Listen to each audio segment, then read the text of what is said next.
more and more secularized, becomes more and more worldly, we're beginning to read this and say, yeah, I get it.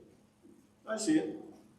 Because the things that we're going to read here in the epilogue of Judges is reflective of things that we are more familiar with in our culture world than our grandparents or great-grandparents. Our great-grandmother would just flip over that and not even read it. It's too horrifying to think about what's going to be happening here and what they're doing. And some would just close it, flip it. Well, we'll skip this and we'll go right into 1 Samuel. And that's not an exaggeration. Donna knows that, right? Yeah, you told me it's not going to happen. There were laws for animal protection in 1866. That's when the Society for Cruelty to Animals. Right. Not until 1924 were there laws to protect children. The first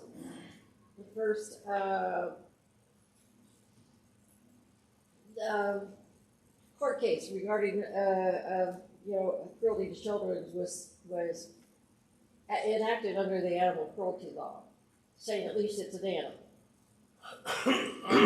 In 1871, they limited wife beating to a stick no bigger than the size of your thumb.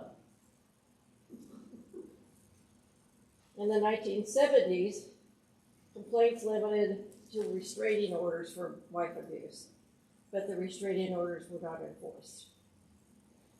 So, society's always been pretty bad. They may not have talked about it, Right. but it's always been pretty bad. There was always an element of cruelty, violence, godlessness, but it was much in the minority.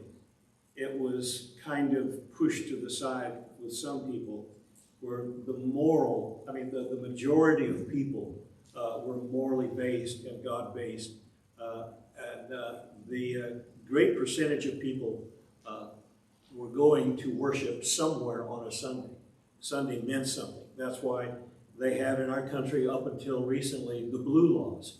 I'm going to ask you to raise your hand. I don't want to embarrass anybody here. How many people know what the blue law is? Raise your hand. Okay, we've got about 6, 7 people here that know what the blue law is. Okay, the blue law was a law that said businesses could not be open on Sundays. On Sunday, all commercial ended. Sunday was the day where everyone came together as a family to worship God and to be together. It was not a day to go shopping, not a day to do business. So that's interesting how things have changed. Just within my lifetime, those blue laws have been changing. John? And then you get a company like Chick-fil-A who says, we're not going to be open on Sundays. That's a reflection of the old blue laws. Right, and so they take a lot of heat for that. Yeah, What do you mean you're not open on Sundays? The gentleman, I forget his name right now, that started that in Atlanta, that's how that came about. He was not the only one. Now he is the only one left. I'll tell you, let's stop here for a moment. We haven't gone to the word of prayer, and then we jumped into this real quick here. Let's bow and have a word of prayer as we begin our class here. Our Holy Father, how wonderful is your name. How blessed we are that we can come to you and we can call upon you as our Father and to read from your word, learn what you have revealed to us, and to have the hope and assurance through the gift of your Son that our life will be ending in this flesh, but our spirits will go forever eternally with you. Our Father, we are mindful that you have blessed us so much. Help us, Father, to use these blessings to our service to you and to your honor and glory. Please be with us tonight as we study your word, that we might have minds that cleared from all of the cares of the world and hearts that are good and open to receive your word. Please forgive us when we fail you, and we ask that you will direct us in the days to come, that we may walk in this life and end with you. Through Christ we pray. All right. There were 2 or 3 hands here. Yeah, Reuben and Keith. Oh, just a side note on Chick-fil-A with that. I think Kathy's the dad of them. Yeah. And True, then Cap. they tried to open up a restaurant in San Antonio Airport, and they said no because we want you to open on Sundays, and he said no. Yeah. So St. Anthony, San Antonio is the patron saint of the lost, I think, so that's where they did their name. My youngest son was in that organization for a while, went to Atlanta and met the people. And they had one manager that privately kept the place open on Sundays. And they found it, and he was immediately fired, of course. And that's a reflection of the old blue laws from back in even the 1950s. They were there. Yeah, Keith? I just wanted to say, over the last few classes, 3 or 4 classes or so, you prefaced to us about the difference in this society, this year, and the things that occurred during this time with the people. And I just want to tell you, I personally really appreciate it. It's difficult enough to deal with a very quick story of Jephthah's daughter. That's difficult enough. What we're going to be seeing not too long from right now is I'm one of those people you were talking about. I don't want to hear about it. I don't want to see it. I don't want to think about it. It's just too gruesome. Right. But so I really appreciate your preface comments. They are very important. And so thank you. Thank you. And we might add to this, I think I've mentioned this once, whether it's in the syllabus or not, in the epilogue, is that what is going to be happening in these last 5 chapters is that God is basically holding a mirror up to Israel and showing how horrible they have become. And he's basically going to use a metaphor, rubbing their nose in their own godlessness, because it is an ugly, ugly picture. And it's made ugly for a reason. God doesn't pull any punches about how wicked and how bad that they have become. And so that's why we're going to read about the debauchery and the ugly things that are going on here. But it's important because it's a great reminder, because this tells us about God. I'll mention one more time that the book of Judges is not about these people. The book of Judges is about God. God's feeling about the people, what they have done in rejecting him, and how their rejection of God results in their own destruction over and over and over again. So if there's any lesson that we learn from this, is that we could be doing the same thing today. And we can see parallels everywhere in this. So as we finish the 17th chapter, we're up here in Dan, and I want to put this here in front of you. This map is not in our syllabus, but it wants here's to show you how far north this is. With the story of Samson, we've been down in the south. Now, all of a sudden, it moves to the north, and it's the people from the tribe, the people that will settle the city of Dan. And this, I'll show you a couple pictures in a moment about it, but Dan is going to figure into the failure of Israel even more so after the kingdom is divided. You remember, there's Saul, there's David, there's Solomon. And when Solomon dies, the kingdom divides. And it's Jeroboam who takes the kingdoms of the north, and he does not want the people that he is over to go down to Jerusalem to worship. Now, I'm going hundreds of years, I'm going way ahead of the story here. But there's a reason for this, is that he will set up 2 places of worship, Bethel and Dan.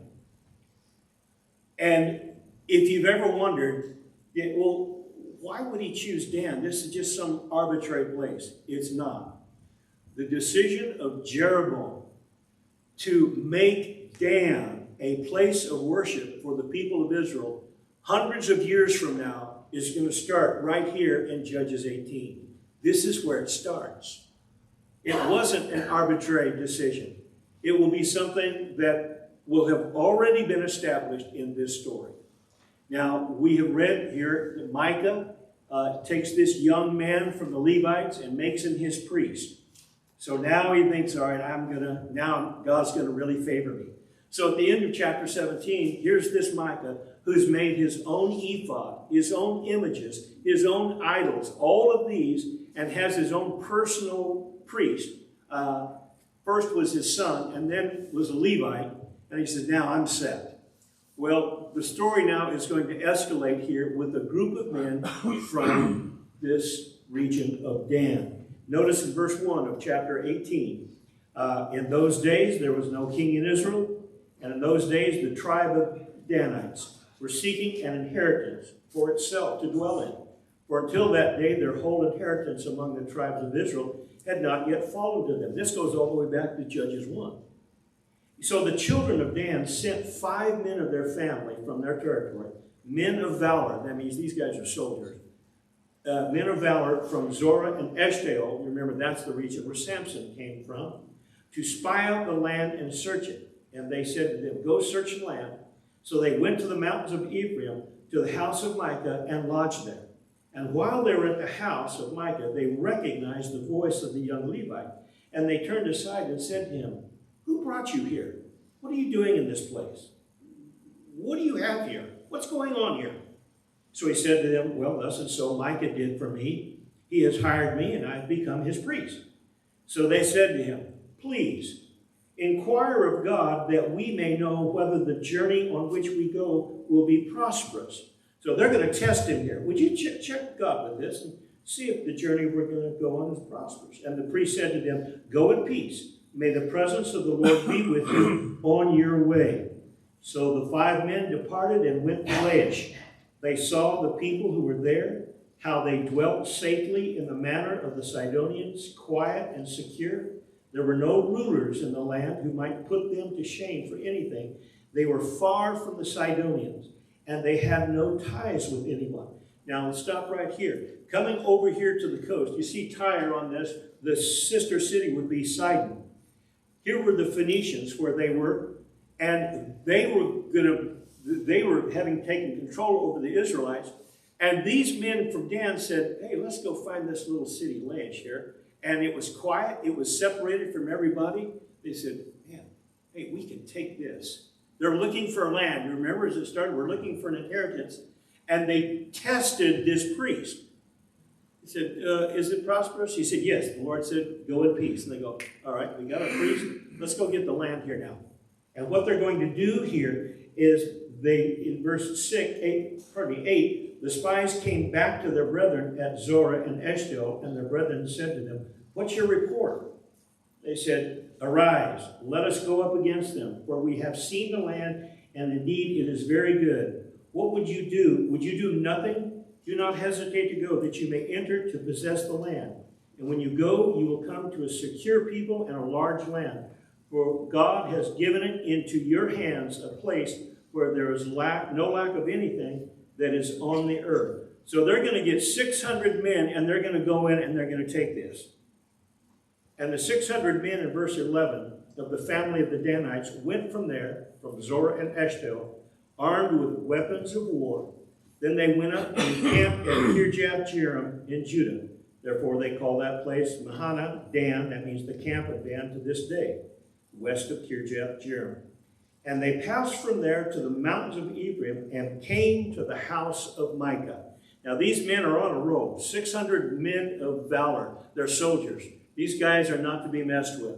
And they found this priest at Micah's house, interrogated him, saying, yeah, what are you doing here? Well, I did this, this, and this. Okay, all right, well, we're going to go up here. Is this going to be all right? Inquire of the Lord. They're going to find out whether this guy really does have the ear of the Lord. And he says, yes, your way will be prosperous. They go up there and prove the priest right. Whatever we may think about this young Levite man that was looking for his way, that was hired basically by Micah, he can work out here. All right? So now they come back down and they come to the house of Micah. And in verse 14, then the 5 men who had gone to spy out the country of Laish answered and said to their brethren, do you know that there are in these houses an ephod, household idols, a carved image, and a molded image? Now therefore, consider what you should do. Now these things aren't just, you don't go down to Walmart and you buy an ephod. Now, Micah had fashioned these. Whatever else we may think about this, these guys are saying that, did you know that we found these molded images? Now remember, the theme of this book is the Canaanization of Israel. They are so overwhelmed with paganism that they never stop to think about the origin of this ephod, or these idols, or these images, or in any of that. They just say, hey, guess what we found? So they're not too worried about whether or not they're genuinely ordained by God or not. That's just the instruments of their worship. Hey, we can get a priest. We can get the ephod. We can get, hey, boy, we've got gods here. No one's going to stop us. Now, I'm going to stop right here and just make a personal observation and opinion. It may be right. It may be wrong. It may be not 50-50. It could be a 70-30. 70% wrong, 30% right. I don't know. But the impression I get from this is that as these men say this, they are still cognizant of their original agenda that God gave them, is to go take the land. It would be their land. It's the promised land that would flow with milk and honey, and all of these prosperous things would come to them, but they had to take the land. And they have been looking for a land now for some time, and now they find a priest, an ephod, the images, the idols. They test the priest. He said, yeah, go up there. Your way will be prosperous. And boy, was it. And so they're thinking, this may be what we have been waiting for. And some of them may be thinking, the text does not say, and we're being very theoretical here. I don't know if this is true or not. But hypothetically, I'm thinking, some of these men are thinking, this is God ordained. This is what God wanted us to do in the beginning. So everything seems to be fitting. So they're going to go in, and this is what they're going to do. They're just going to take it from Micah. Micah is just one man. So verse 15. So they turned aside there, came to the house of the young Levite man, that is, to the house of Micah, and greeted him. The 600 men, armed with their weapons of war, who were of the children of Dan, stood by the entrance of the gate. Then the 5 men who had gone to spy out the land went up, and entering there, they took the carved image, the ephod, the household idols, and the molded image. The priest stood at the entrance of the gate with the 600 men who were armed with weapons of war. And when these went into Micah's house and took the graven image, the ephod, the household idols, and the molded image, the priest said to them, what are you doing? And they said to him, shh, be quiet. Put your hand over your mouth. Come with us. Be a father and a priest to us. And get this, is it better for you to be a priest to the household of one man, or that you be a priest to a tribe and a family in Israel's heart and in Israel? He's going to go to the highest bidder. Now, you remember what Micah had offered him? 10 pieces of silver, room and board. And I made the ephods, and I've got the images here. These 600 men say, we've got 5 major families here of this whole tribe of Dan. Now, is it better for you to be a priest for us, or for this just one man right here? Not only will he benefit greater, he will have a greater sphere of influence. Every preacher would want to be in a place where he would have a greater sphere of influence in his teaching and in his preaching. And what this priest here stands before these people, he's going to have a greater stature, reputation, position. And that's why the next verse, verse 20, the priest's heart was glad. So he took the ephod, the household idols, the carved image, and took his place among the people. So, all right, I'm in. Warren? I think he was going to go anyway. But? I think he would go anyway because Yeah. they're probably going to make an offer to him and he refused. Sure. Strong arm. Sure. But saying that he did. And 600 men say, shh, be quiet, we're going to Kevin, we're gonna take all this. Is he gonna stop him? He's not gonna stop him. He can't stop him, and he's probably thinking, hey, this could be a good deal. And it will be. It'll be a sweet deal for him. And it's great for the men of Dan. And so they're saying, this is what we're going to do. And we're going to take you back home. And we're going to set this up. And how they get there is an interesting way. Verse 21. So then they turned and departed and put the little ones, the livestock, and the goods that would be on the wagons in front of them. And when they were a good way from the house of Micah, the men who were in the houses near Micah's house gathered together and overtook the children of Dan. Now, why would they put the children in the front with the goods and the animals and the men in the back? Human shield. Like a human shield. Human shield, which For way? the goods. Which The way? trouble was coming from behind. That's right. That's right. They're not going into trouble. They're going away from trouble. So the first thing they want Micah's family to run into are the soldiers. That's why the soldiers are in the back. They're not in the front leading the way. They're in the back protecting the way. And so here they are. And when Micah gets there, he calls out to the children of Dan. They turned around and said to Micah, "What ails you that you have gathered such a company?" And so he said, "You have taken away my gods, which I made." Think about the absurdity of that statement. You've stolen my gods. I made them with my own hands. And the priest. And you have gone away. Now what more do I have? You've left me with nothing. How can you say to me, what ails you? And the children of Dan said to him, "Shut up." You see that? The children of Dan, "Do not let your voice be heard among us." That's just an interesting way. "Lest angry men fall upon you and you lose your life." Now, you're complaining about you've not left us with anything. You've taken my priest, my idols, my gods, and everything. He said, just be happy that we're not killing you. Just hush. Go home. So they have basically come in and manhandled that situation. And now what will they do? Verse 26, the children of Dan went their way. And when Micah saw that they were too strong for him, he turned and went back to his house. Now, what we're going to learn now is that they're going to go here and they're going to set up this worship to God with their stolen priest, their stolen ephod, and their images. And that is going to remain there for centuries until something happens. James? I think it's really interesting that I don't know how many times we actually get this like series of events that really shows how, you know, it's not just like, well, the Israelites fell away, right? Well, we see here what happened. Micah stole from his mother. It was never really addressed. He makes an ephod. He makes an idol. He then hires a priest. This priest stays, and the men of Dan come, and then there's a lot, and you're like, well, you really never quite see that, but you can really see in the story how bad it is when no one stands up and says, no, I'm going to do what's right.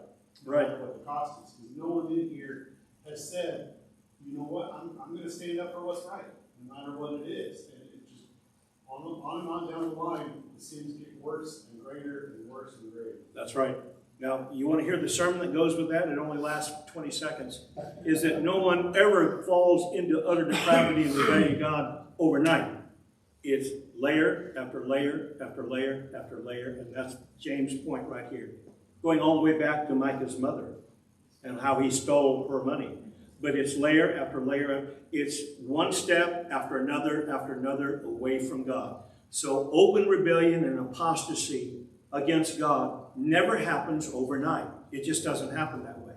It happens little by little by little by little. And we're seeing a great, as we step back in the overview of what James just said, how no one stood up and said, this is not right. But one wrong leads to another and another and another. John? That continues today. People start, it's never, they don't, generally speaking, someone just doesn't come up to you and say, I'm not going to church anymore. They don't come on Wednesdays. They start coming to events. and they start missing every other Sunday. And then they start missing every Sunday. It's the same, like Yeah. you said. Nobody just, I don't believe in God anymore. It's just that slow exit. And The constant pull from the world just pulls us away from God little by little by little. And let's go right back to our very first class, or one of the few classes. I think Billy said something that I said we're going to be repeating through the class. How can we read this in Judges and not see that we are doing the same thing today? That's in essence what Billy had said. That's right. That makes the book of Judges not some dusty old history book about a forgotten people in a forgotten land. But we blow that dust off the book and we look at it closer. We find that it's a mirror and we hold it up to ourselves and we see this is exactly what people are thinking and doing to this very day. So everything that all of y'all have said is just as relevant right now as it was back then. So, yeah, Terry? In dealing with people, whether it's from the church or in the world, could be with health or a lot of things. How many times have you heard, I don't know how I got here, or how did I get here? Yeah.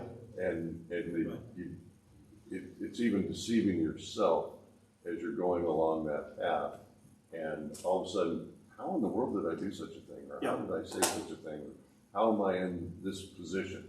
It didn't, like you said, it didn't happen overnight. And even we wonder how we got there ourselves. I think what you just said a moment ago, we deceived ourselves. You think, how did I get here? We deceived ourselves along the way. Well, that's not going to happen to me. That is just as true universally then as it is now. And now as it was then. But that's just human life, humankind. Now, anyone else? Yeah, James? I think it's interesting when we're trying to figure out, I've always described it like if step 1 is not really sin, but step 10 is sin, it's harder and harder as you get to step 7, 8, and 9 to then stop. Right. And it's really hard sometimes to go, well, step 1 and 2 isn't a sin, but I still shouldn't do it because the more and more that I lead myself into it, it's just harder and harder to stop. And I think sometimes we do a disservice sometimes by railing against people. Whatever this is, well, that's a sin. Well, it's not a sin, but we need to show them it's going to be really hard to walk yourself back. By the time you get to 4 and 5 and 6 and 7, and you just can't stop. And then eventually you are in a place where, how did I get to this place? Well, it's because you let 1 and 2 into your life. And yeah, those weren't bad. Those can even be family. They can be work, they can be children, whatever it might be. But when those things go in front of God, then it's like, okay, I don't know how I ended up in this place. Would I embarrass you, James, if in a couple of weeks I quote you on that? I've got a sermon coming up in a few weeks that is a great summation. It's a great point, and so I may be quoting you. According to James chapter 2. That would be embarrassing. But that's exactly right. I mean, that's just common sense, and it's a shame that people don't use more common sense. They know it, but they just don't want to do it. As the old adage, it's not knowing what to do, it's doing what we know. That's the tough one. Well, I'm going to show you something here. I would have a lot of pictures. I'm just going to show you a couple. When Dewey and I were fortunate enough to go to this land several years ago, there's always several highlights, but there's one that stood out that caught both of us by surprise that we never expected, and that's this, the city of Dan. They did not discover this for a while, but this is the place of worship that Jeroboam set up for the worship of their idols in the city of Dan. And what this is, if I can point this out a little bit, is that this is the altar. And what is behind it, you see this little, it was like an aluminum frame. They built that to show the scale, the size of the altar. The altar that was built there where they would offer the calf or the animal to Baal, to their gods, whatever gods they were at the time. You see these stairs right here? They would walk up to this platform and then put the animal on top of this altar right here. And these are supposed to represent the horns. They had these corners that were, they called them horns, that were symbols of authority and power. And that on top of this, they would burn this animal. Around this, it's about the size of about a half acre, roughly. And around this compound here were these shops. And it was places where they could buy animals to sacrifice. They could buy trinkets and little idols and things of that nature that they did with their worship. And then these stairs right here went up to this temple. There was a temple here to their God. And this is where Jeroboam set up the place for the people of Israel to worship God. But Jeroboam was not the first. These men of Dan were the first ones. This is the city of Dan. They didn't find it until recently. And when we stood there and realized what that was, Dewey and I both just thought, it just kind of made us weak a little bit. This is the place where all of these people that we've read our lives were so wicked and rebelled against God, and God would finally destroy them for all the things they did right here on this spot. And what we've just read in Judges 18 is the beginning of this here in Dan. And the second impression I got when I climbed up those steps and walked out of that place, I have a lot of other pictures, which we're not going to make it a travel log. But when you walk up there and you look at the fields, it is gorgeous country. It's green, it's fertile, it's beautiful. No wonder they wanted to go up there to worship. Why go down to Jerusalem? Jerusalem was just in the hills of the desert, and it's hot and dry. But in Dan, I mean, this is great.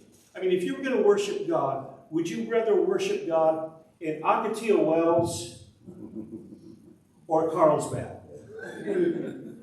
Which one? We'll go down to Carlsbad. We'll go down to the beach. You know, that's kind of nice right there. You know, I don't go out to Ocotillo Wells. Nothing against Ocotillo Wells or anybody who's ever lived in that general area. It's a great place if you like to ride dirt bikes. It's a beautiful place. But that's about it. Looking at all of these places, this is where this was chosen by these men from the tribe of Dan. And it's no coincidence, and it wasn't arbitrary, that Jeroboam said, that's where we'll worship. Because they had already been doing that. And I had always, when I would read that, I would think, well, Jeroboam just, found a place on the map and said, well, here's where we're going to do this. Dan's up north, Bethel's down south, so that'll take care of most people geographically. Well, there was a lot more to it than that. And we've read part of it here tonight. Any question or comment? Barry? It's hard to really get the scale of that. When you look at those stairs, I think they're 10 inches apiece, something like that. But when you think about it, that altar has to be big enough for a full-grown bull or major animal. Thanks for pointing that out. When I said the tip of my finger is about 7 feet. I stand next to it. It was just right, not a little over 7 feet high. So what? There is a man in that. No, that's just the corner. No, that's the other corner. I try to stay away from pictures that have people in it because that's where we focus. And you see Dewey on the steps, that you'll just see Dewey. But looking at that, the scale, it is pretty big. So it'd be about 7, a little more high, and probably about 10 feet wide, 10 by 10, something like that. So yeah, it's no small thing. This is big.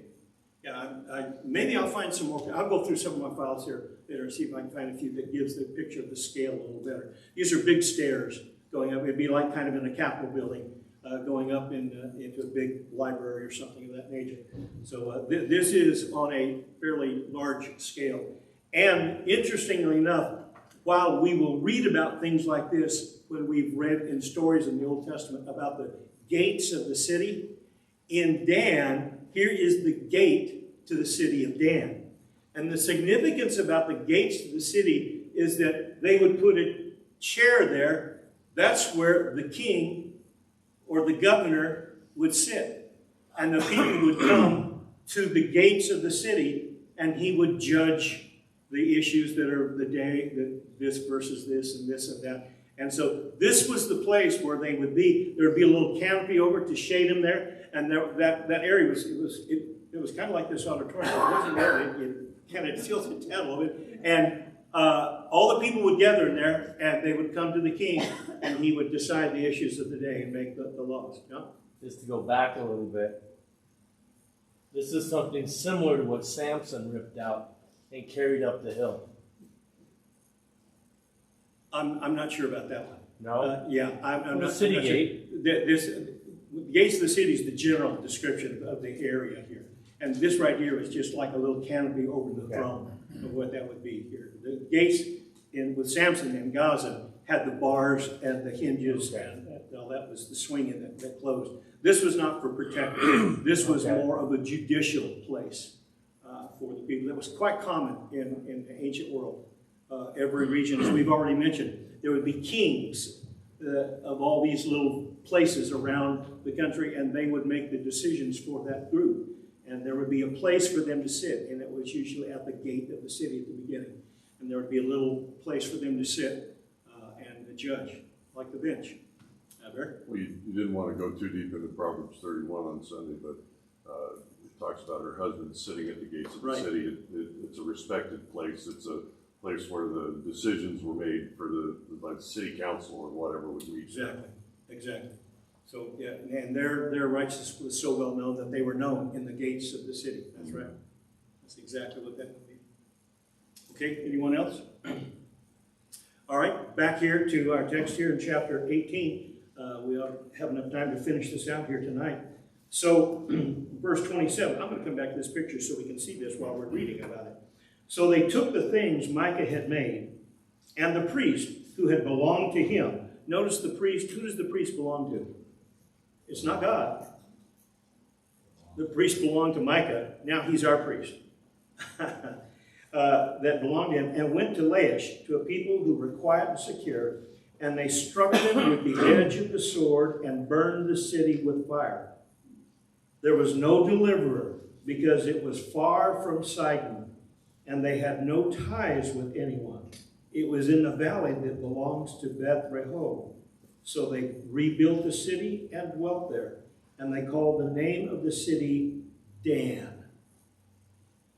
And after the name of Dan, their father. That's what we're looking at. Who was born to Israel. However, the name of the city formerly was Laish. Then the children of Dan set up for themselves the carved image, and Jonathan, the son of Gershom, the son of Manasseh, and his sons were priests to the tribe of Dan until the day of the captivity of the land. Now we know the name of this young Levite that had come. His name was Jonathan.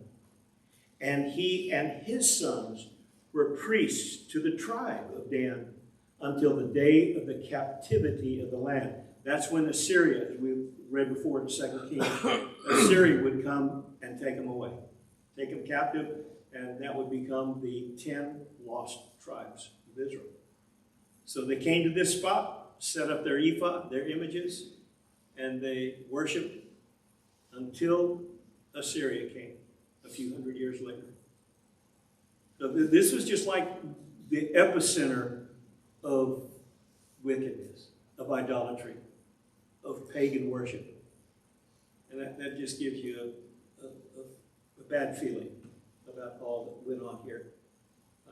There are battlefields that men have walked that is chilling because of all of the death and the carnage that had happened in these places.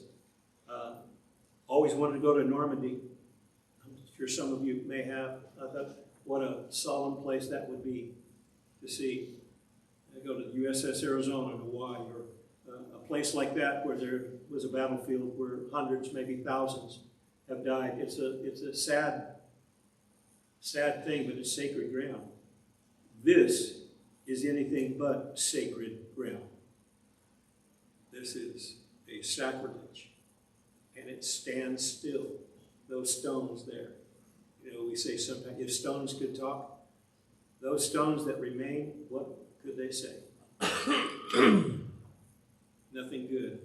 Well, that's what we have the book of Judges. It's talking to us. It's telling us now what things happened before and how God dealt with it and how he's going to react to it and what he will do for it. Any question or comment about that so far? Yeah, go ahead. About how much time passed from when they had crossed the Jordan and established these tribes to now? Well, the period of Judges is about 410 years, roughly. They went from being Yeah, from- Israelites, Jewish, Right. to pagan. Roughly 4 centuries, something of that nature. Going back to James' point, it just doesn't happen overnight. Layer after layer after layer. Yeah, James? Also, it's interesting that the idol that Jeroboam sets up here is a golden calf. Right. Like, they're in Bethel. It's like, they literally do almost nothing about their history to set up a golden calf. I mean, are they that ignorant or are they that indifferent? They know the story of the golden calf when they came out of Egypt. Did they learn anything about that? Or did they just don't care? Yeah, Barry?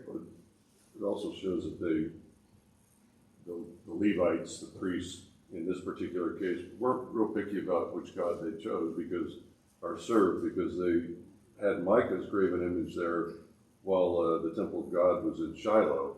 And then we know that Rehoboam set up a golden calf there, and they served. And so whichever god you want to bring in here, we're okay serving that and being the priest. Right. Where did they learn that? Where did they learn that from? Right there. They learned it from Canaan. When they came into this land, when they came out of Egypt, they knew there was one God. The God that sent the plagues, the God that divided the Red Sea, the God that led them by fire by night, pillar of cloud by day, the God that gave them manna and quail, the God that led them out into this promised land. And they walked into that promised land and they were mesmerized. They loved it. That's where they learned it. They were Canaanized. They came out of Egypt unaffected by Egypt.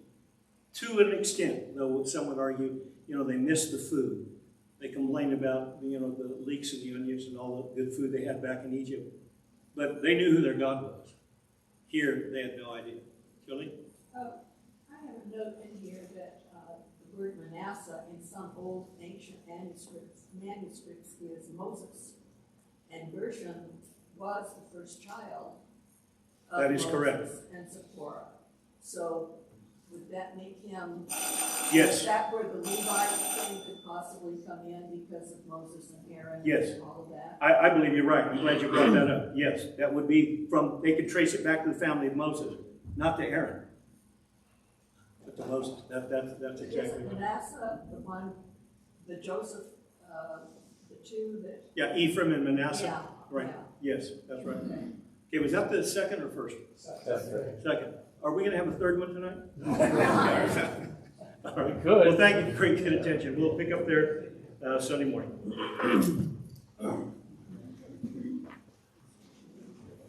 Hey, buddy. Good, how you doing?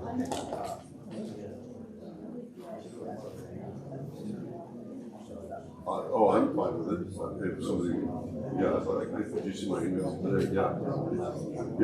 Okay. Yeah, fine with me. Junior high and high school, I would think.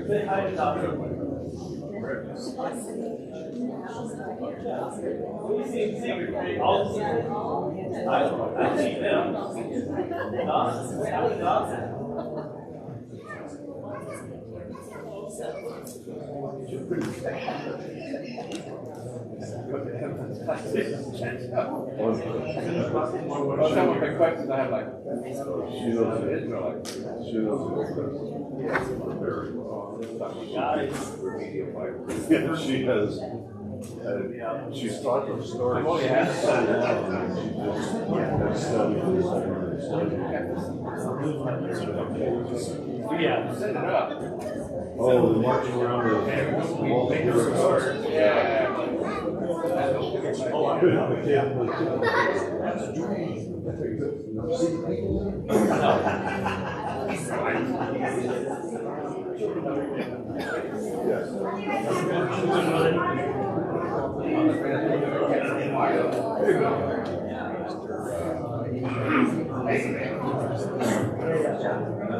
Come on, give it up, give it up. Let them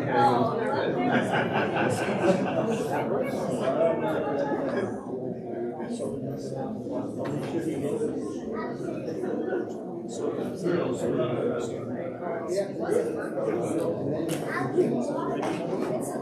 only been like 6 days.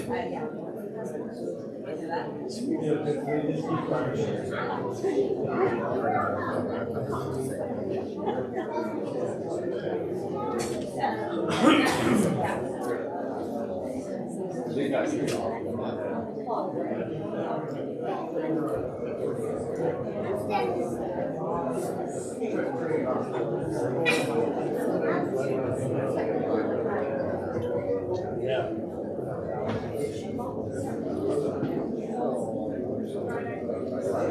I think you're invited here. Not everybody invited.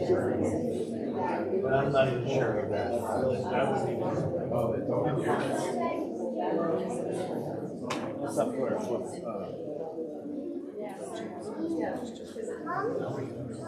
Yeah. I would want to let you know. His wife,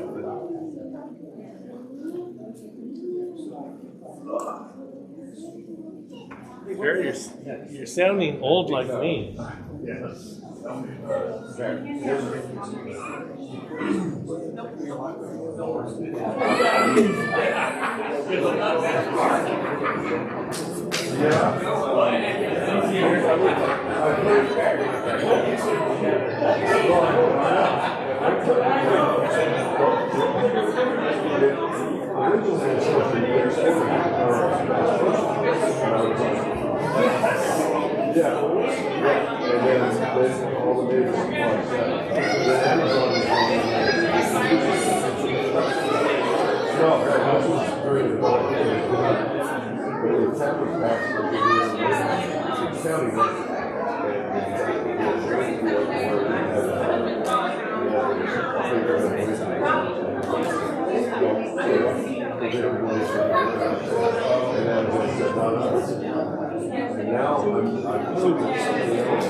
Everybody smiling out there, chatting it up and connecting. Thank you so much for your presence tonight here with the family and all of the support staff and teachers to make it happen while we study and recharge and greet one another and get some encouragement. As far as announcements,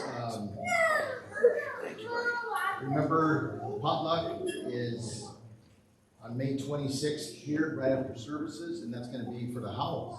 Jeff Kelly, Cole Micah, they're all moving to Texas. So congratulations for them, but our huge loss, but we love them. And so that's going to be a nice kickoff for them, a potluck. You all do so many things so well in this congregation as our family, and one of them is a great righteous spread for potlucks.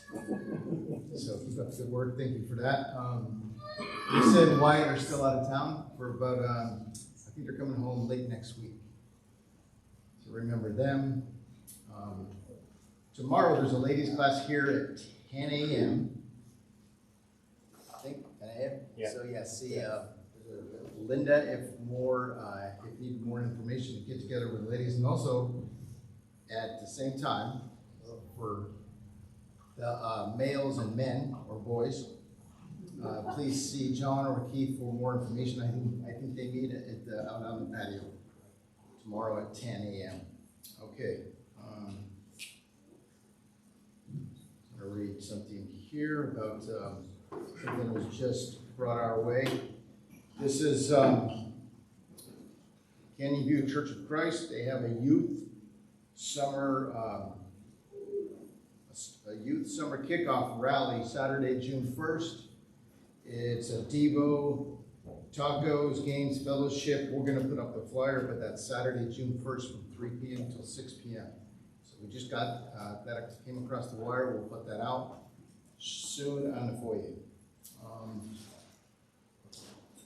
Okay, don't forget VBS, June 24th through 28th. We see Mario and Natasha. If more questions on that, thank you for all of them and all of the things already moving and grooving. Folks that are involved in getting everything dialed in for that thus far. So thank you for those. Okay.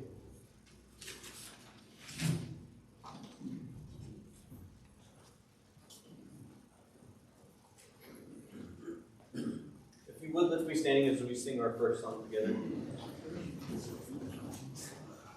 These are the days of Elijah, declaring the word of the Lord. And these are the days of your servant Moses, righteousness being restored. And though these are days of great trials, of famine and darkness and sword, still we are the voice in the desert, crying, prepare ye the way of the Lord. Behold, he comes, riding on the clouds, shining like the sun. At the trumpet call, so lift your voice. It's the year of Jubilee, and out of Zion till salvation comes. These are the days of Ezekiel, the dry bones becoming as flesh. And these are the days of your servant David, rebuilding a temple of praise.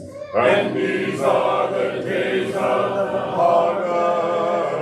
The fields are as wide as the world, and we are the laborers in your vineyard, declaring the word of the Lord. Behold, he comes, riding on the clouds, shining like the sun. At the trumpet call, so lift your voice. It's the year of Jubilee, and out of Zion till salvation comes. Behold, he comes, riding on the clouds, and shining like the sun. At the trumpet call, so lift your voice. It's the year of Jubilee, and out of Zion till salvation comes.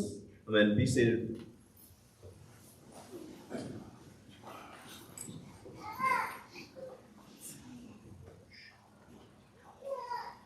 Good evening. 1 Samuel chapter 24, we read about the difficult relationship between David and King Saul, marked by jealousy, betrayal, and pursuit. Paul, consumed by envy, relentlessly hunted David, viewing him as a threat to his reign. Despite Paul's hostility, David remained faithful, trusting in God's plan for his life. Throughout the ordeal, David leaned on his faith, recognizing that God was guiding him always. Even in the face of danger, David trusted that God would protect him and provide a way forward. This faith empowered David to resist the temptation of vengeance when he found Saul in a vulnerable cave. David's decision to spare Saul's life was not merely an act of mercy, but also a testament to his trust in God. Following this pivotal moment, Saul's heart was softened, and he acknowledged David's righteousness. However, Saul's jealousy and insecurity soon resurfaced, leading him back onto a path of hostility towards David. Through David's dealings with Saul, David's actions were guided by his deep faith and trust in God.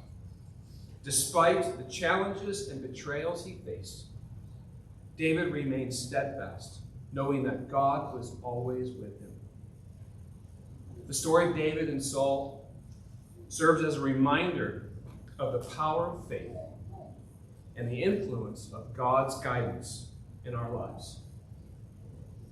It should challenge us to trust in God's plan, even when faced with adversity, and to follow David's example of the integrity, forgiveness, and unwavering faith in our own lives.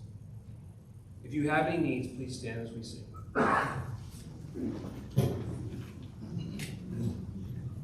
I need thee every hour, most gracious Lord. No tender voice like thine can peace afford.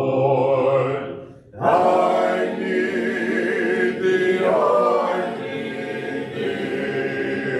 Every hour I need thee. Oh, bless me now, my Savior.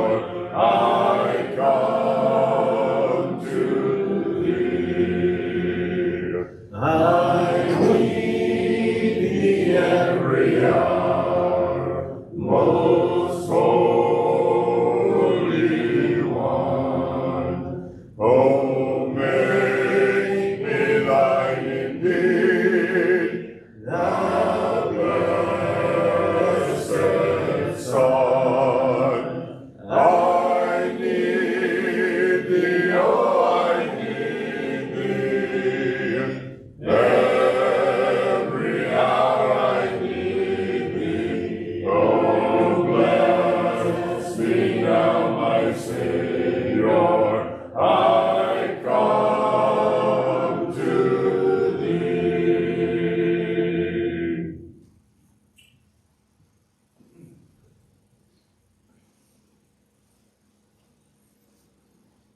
Let's all pray together. Our gracious Heavenly Father, we are definitely in need of you every second of our lives. We thank you so much, as always, for our brothers and sisters being here tonight. It gives us great hope, a great time to be together to, as always, listen to your word, to sing these wonderful songs, and to bond together. We know this is your plan from the beginning, Father, for brothers and sisters to be together, to worship you and glorify your name. And we thank you so much for that. We ask that you continue to watch over us here in our works that we do. We pray, Lord, that we're doing everything that we can to please you. And if and when we fall short, Father, which we will, we ask that you forgive us, Father. Be with us now, Father, and the rest of our week. We ask that you keep us safe and allow us to gather again on Sunday, Father, as we offer this prayer in your Son's name. Amen. Very